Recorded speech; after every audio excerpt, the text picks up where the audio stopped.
তোমরা কি জানো যে আমাদের আশেপাশে যে সমস্ত নামি দামি কোম্পানিগুলো আছে তাদের আমরা কি লোগো দেখতে পাই।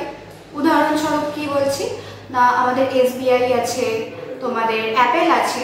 অ্যাপেল বলতে আইফোন তো অনেকেই ইউজ করো, তো সেই অ্যাপেলের লোগো আমরা দেখেছি।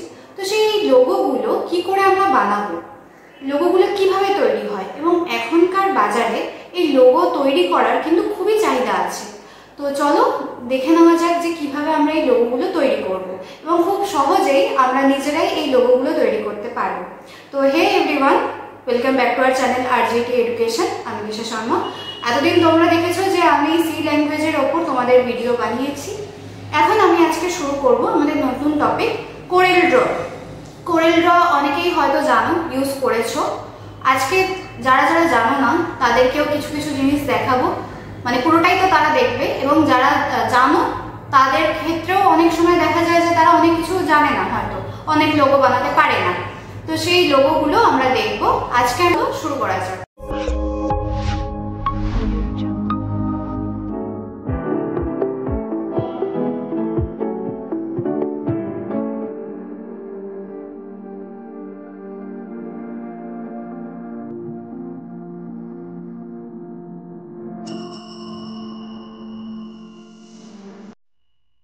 তো আগের ক্লাসে আমি বলেইছিলাম যে এখনো অনেক টুল বাকি আছে। সেই ক্লাসে আমি সব টুলগুলো নিয়ে বলতে পারিনি, কারণ বললে হয়তো ভিডিওটা অনেকটাই বড় হয়ে যেত। তো আজকে চলো আগের দিন যত অবধি হয়েছিল তারপর থেকে আমি স্টার্ট করছি। আজকে শুরু হচ্ছে আমাদের পলিগন টুল। পলিগন মানে কি জানি আমরা, যার অনেকগুলো বাহু আছে। তো এটা একটা পলিগন তৈরি হলো আমাদের। এবার অনেকেই বলতে পারো যে আমার এই শেপটা ঠিক পছন্দ হচ্ছে না, এই শেপটাকেও চেঞ্জ করা যাবে, কিন্তু আমার আরও অন্যান্য শেপ চাই। কারণ এখানে দেখতেই পাচ্ছ তুমি আর কিন্তু কোনো শেপ নেই এখানে। তো সেই শেপগুলোকে কিভাবে বার করব? পলিগন টুলের ওপর দেখো একটা ছোট্ট ত্রিভুজ মতন আছে। তো সেই ত্রিভুজের ওপর যদি আমরা ক্লিক করি, তবে দেখো এখানে আছে হচ্ছে বেসিক শেপস। এর ওপর ক্লিক করলে তোমরা যেরকম খুশি তোমরা একটা শেপ তৈরি করতে পারো। এবার ধরো আমার এই শেপটাও আমার পছন্দ হচ্ছে না, তো তখন কি করব না, ওপরের দিকে দেখো যেই শেপটা আমরা নিয়েছি সেই শেপটা আমাদের দেখিয়ে দেবে যে কোন শেপটা নিয়েছি। এখানে বহুত শেপ আছে, 4-5টা বেশি শেপ আছে। এখান থেকে আমরা সেই রকম শেপ আমরা নিয়ে নিতে পারি। এবার এই শেপও যদি তোমাদের পছন্দ না হয়, তবে এখান থেকে যদি তোমরা স্টার চাও, তবে স্টারটাও তুমি পাবে এই পলিগন টুলের মধ্যেই। দেখিয়ে দিচ্ছি, এই যে একটা স্টার, একটা শেপ তৈরি হলো। পরেই আছে আমাদের টেক্সট টুল। টেক্সট টুলের কাজ কি সবাই মোটামুটি জানো, যে কোনো কিছু লিখতে গেলে আমাদেরকে কিন্তু টেক্সট টুল ইউজ করতে হয়। এবং আমাদের ধরো এই যে লেখাটা আমি লিখেছি, নর্মাল কিছু একটা লিখেছি, বা ধরো এটাকে যদি আমি একটু চেঞ্জ করে দিই, ধরো লিখলাম RJT এডুকেশন, এই লেখাটা ধরো লিখলাম, এবং এর ফন্টটা আমার ঠিক পছন্দ হচ্ছে না। তো ফন্টটাকে কিভাবে চেঞ্জ করব না, এটার উপর ক্লিক করে ওপরে দেখো এতক্ষণ কিন্তু দেখাচ্ছিল না যে এখানে কোনো ফন্টের কোনো কিছু আছে। যখনই আমরা টেক্সট টুলটা ইউজ করব তবেই কিন্তু আমাদের এখানে একটা ফন্টের লিস্ট খুলে যাবে। তো এখান থেকে ফন্টটা আমরা চেঞ্জ করতে পারি। দেখো নিচে দেখিয়েও দিচ্ছে যে আমাদের ফন্টটা কেমন হবে। আমার ধরো এই ফন্টটা পছন্দ হয়েছে, তো এই ফন্টটা আমরা নিলাম, এবং এটাকে যদি এর নিচে যদি আমরা আন্ডারলাইন করতে চাই, তবে কিন্তু আমাদের এখানে আন্ডারলাইন টুলও কিন্তু আছে। এবার অনেক সময় দেখা যায় যে আমরা যেই ফন্টটা ইউজ করেছি সেটা হয়তো বোল্ড না।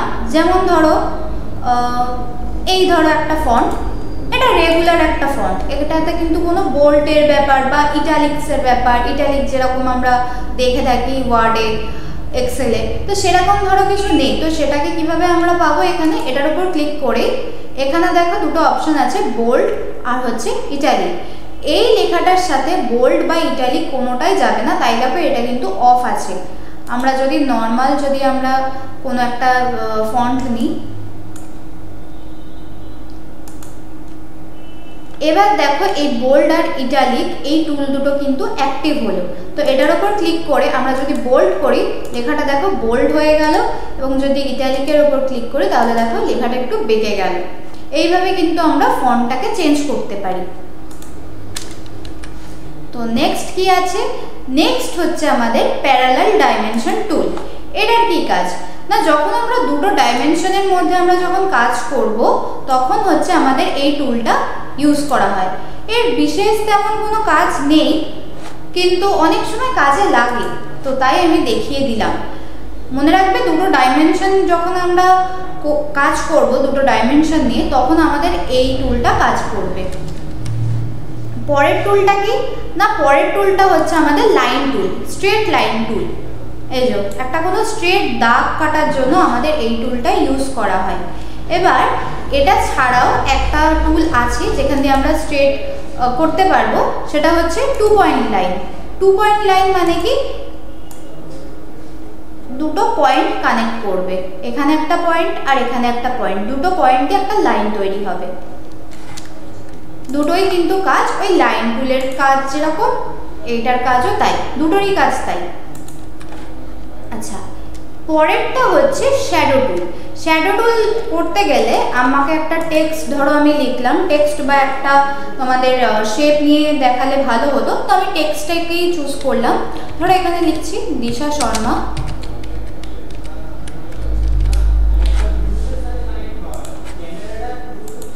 এটাকে একটু বড় করে দিই, দেখতে সুবিধা হবে। ধরো এই দিশা শর্মার আমি এই লেখাটার মধ্যে আমি কি করতে চাই না, একটা শ্যাডো এফেক্ট ফেলতে চাই। তো এটার উপর সিলেক্ট করে আমরা যদি শ্যাডো টুলটা যদি ইউজ করি, এবং শ্যাডোটা আমি কোন দিক থেকে ফেলতে চাই, ধরো আমি নিচ বরাবর আমি একটা শ্যাডো ফেলতে চাই, তখন কি করব, এই যে দেখো নিচে বক্স আছে, এই বক্সের এখান থেকে শুরু করব এবং নিচের দিকে টানবো। কারণ আমি কি বললাম, আমি নিচের দিকে শ্যাডো ফেলতে চাই। দেখো দিশা শর্মা বলে নিচের দিকে একটা শ্যাডো পড়ে গেল। আশা করি বুঝতে পেরেছো। এরপরে আসছে ট্রান্সপারেন্সি টুল। এটার কি কাজ? আচ্ছা, এটা জানার জন্য আমি ফার্স্টে একটা তোমাদের বক্স নিয়ে নিই এবং বক্সটায় একটা কালার দিয়ে দিই। ধরো এই কালারটা আমি দিলাম। এবং ট্রান্সপারেন্সি মানে কি, ট্রান্সপারেন্ট মানে কি, যেটা একদম পুরো স্বচ্ছ হবে। স্বচ্ছ মিন্স যে এপার থেকে ওপারে দেখা যাবে, কালারটা একটু ফেড হয়ে আসবে। তো সেই ট্রান্সপারেন্ট ব্যাপারটাকে আমরা ক্রিয়েট করতে গেলে এটাকে সিলেক্ট করে তবে এখানে ট্রান্সপারেন্সি টুলটা ইউজ হবে। 50 ধরো দিলাম, দিয়ে যদি আমি এন্টার 50 দিয়ে যখন আমি এন্টার দিচ্ছি তখন কিন্তু এটা 50% মতন ট্রান্সপারেন্ট হচ্ছে। বা এখান থেকে আমরা এই স্কেলটা ধরেও কিন্তু কমাতে বাড়াতে পারি। এই যে 19 দিয়ে দিলাম, 19% মতন এটা ট্রান্সপারেন্ট হলো। এবার 100% দিয়ে দিলে আর কিছু দেখাই যাবে না, তো আমি দেবো না। এটা একটা হতে পারে যে তোমরা স্কেল নিয়ে তোমরা করলে বা এখানটায় নাম্বার বসিয়ে দিলে যে কত পার্সেন্ট তোমরা করতে চাও। এবং আরও একটা উপায় আছে, সেটাও আমি দেখাচ্ছি। আগে 0 করে দিই।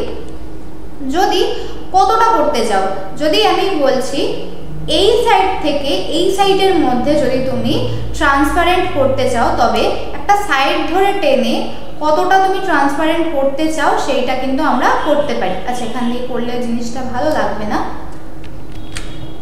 ধরো আমি এই মাঝখান দিয়েই করছি, এতটা মতন ট্রান্সপারেন্ট হবে। দেখো এই দিকটা, ব্ল্যাক দিকটা মাথায় রাখবে, ব্ল্যাক দিকটা যেই দিকে আর কি থাকবে সেই দিকটা কিন্তু ট্রান্সপারেন্ট হয়ে যাবে। ওকে, যদি আমি এটাকে Ctrl Z করে যদি আমি উল্টো দিক থেকেও যদি করি, ধরো এই দিক দিয়ে যদি করি, তাহলে কি হবে না, আমাদের এই দিকে ব্ল্যাক হয়ে যাবে, ব্ল্যাক হয়ে যাবে বলছি, ট্রান্সপারেন্ট হয়ে যাবে। ব্ল্যাক দিকটা যেদিকেই থাকবে সেই দিকেই কিন্তু ট্রান্সপারেন্ট আমাদের হবে। এবং যদি আমরা ওপর দিক থেকে যদি নিচ দিকে ফেলি, ওপর থেকে যদি আমি নিচের দিকে ফেলি, দেখো নিচের দিকটা আমাদের ট্রান্সপারেন্ট হলো। আচ্ছা, আশা করি বোঝা গেছে আমাদের।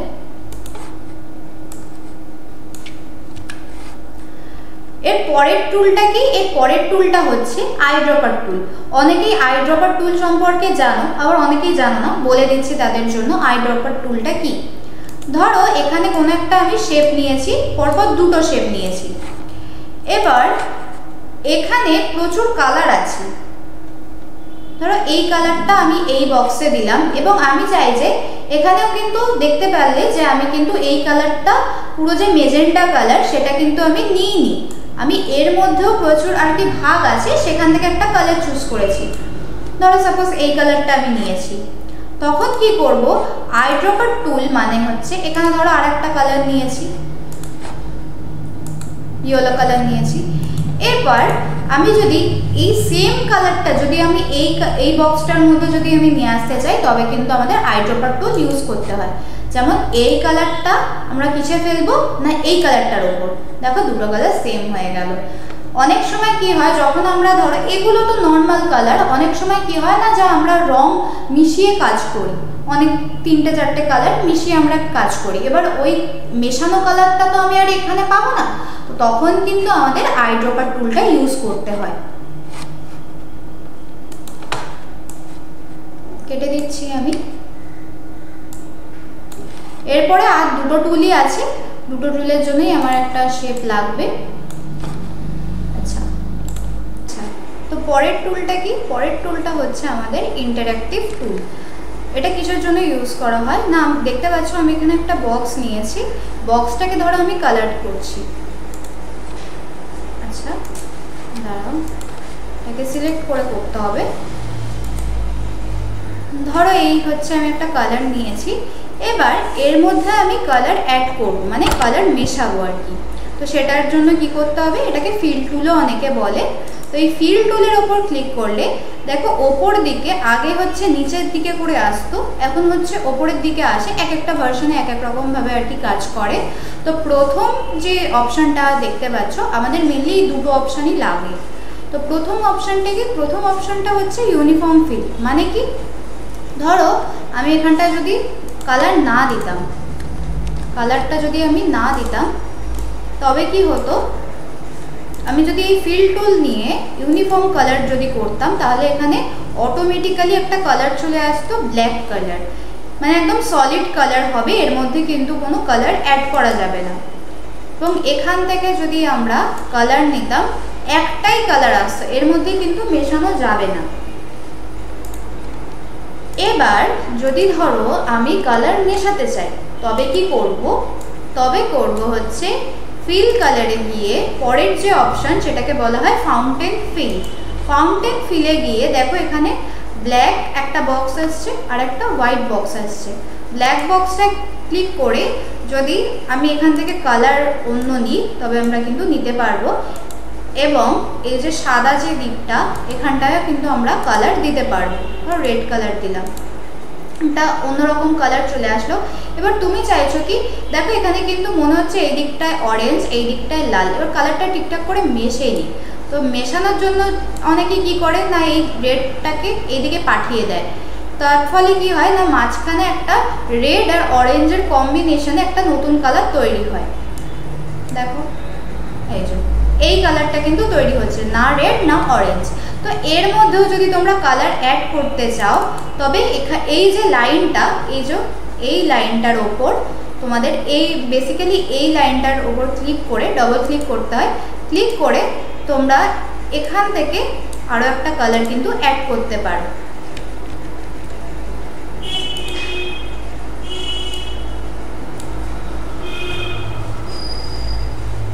আবার ধরো এর মধ্যেখানে একটা কালার অ্যাড করবে, এখান থেকে কিন্তু কালারটা অ্যাড করতে পারো।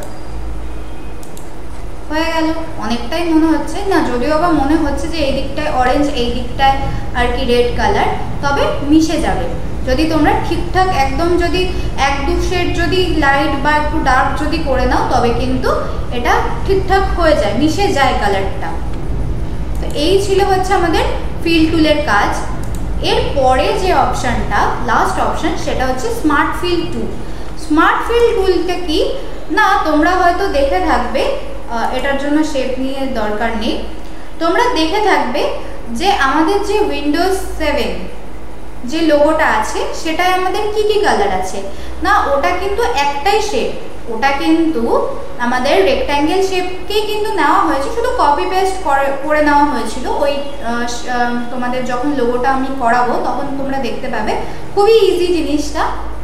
তো স্মার্ট ফিল কালারটা কিসের জন্য লাগে না, স্মার্ট ফিল কালারটা লাগে হচ্ছে ওই যখন আমরা চারটে বক্স, এবার চারটে বক্স কিন্তু ওটা না, ওটা কিন্তু একটাই বক্স হবে এবং একটা বক্সেরই হচ্ছে তোমার চারটে ভাগ।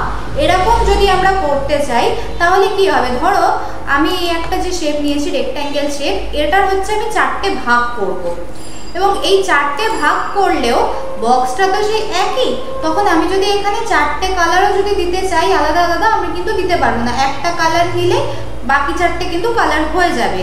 তো তার জন্য এই প্রবলেমটাকে সলভ করার জন্যই কিন্তু আমাদের স্মার্ট ফিল টুলটা ইউজ করা হয়, যে যদি আমরা এই একটা বক্সকে যদি আমরা 4 টুকরো করি এবং প্রত্যেকটা বক্সকে যদি আমরা আলাদা আলাদা কালার যদি দিতে চাই তবে কিন্তু আমাদের এই স্মার্ট ফিল টুলটা আমাদের ইউজ করা হয়।